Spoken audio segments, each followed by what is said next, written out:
Le scénario d'une crue majeure de la Seine, comme celle qui avait inondé en 1910 la capitale et bien des communes d'Île-de-France, peut très bien se reproduire. Découvrons comment ERDF se prépare à un événement d'une telle ampleur. Une crue majeure est tout à fait possible. On l'a vu d'ailleurs récemment, les dernières dizaines d'années, sur d'autres capitales européennes, avec des niveaux de crue même au-delà du centenaire, de 200 ans. Donc oui, c'est tout à fait possible.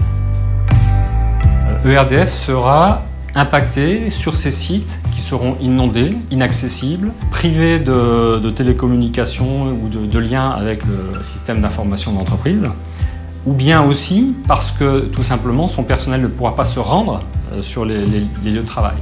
C'est donc l'ensemble de l'activité de l'entreprise qui sera concerné et impacté par un événement de cette ampleur.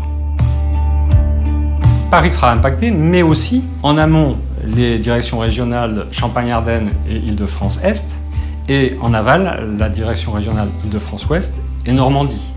Ça veut donc dire qu'on sera à ce moment-là face à une crise nationale. Nous nous trouvons actuellement à une dizaine de mètres sous terre dans une galerie d'un poste source parisien. Lorsque la Seine monte, nous avons des alertes qui sont générées par un organisme d'État et la préfecture de Paris, qui est Vigicru. Nous avons mis en place des dispositifs pour essayer de limiter cette crue, avec 3 systèmes distincts mais complémentaires. Il faut savoir que le niveau moyen de la Seine est à une altitude de 26 mètres. À 2,50 m au-dessus de 26 mètres, il y a un seuil de vigilance. Quand on arrive à 5,50 m, on déclenche des visites dans les postes. Et à 6,50 m, on a déploiement des systèmes anti-crues dans les postes sources parisiens, avec la mise en œuvre des pompes crues.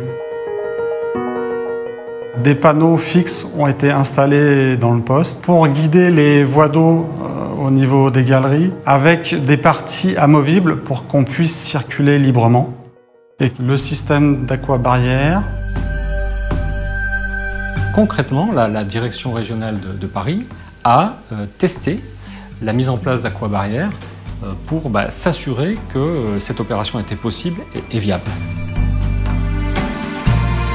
Nous mettons en place un dispositif extérieur. Nous créons une enceinte de 1,70 m de hauteur et de 200 mètres de long pour créer un îlot de protection autour du poste.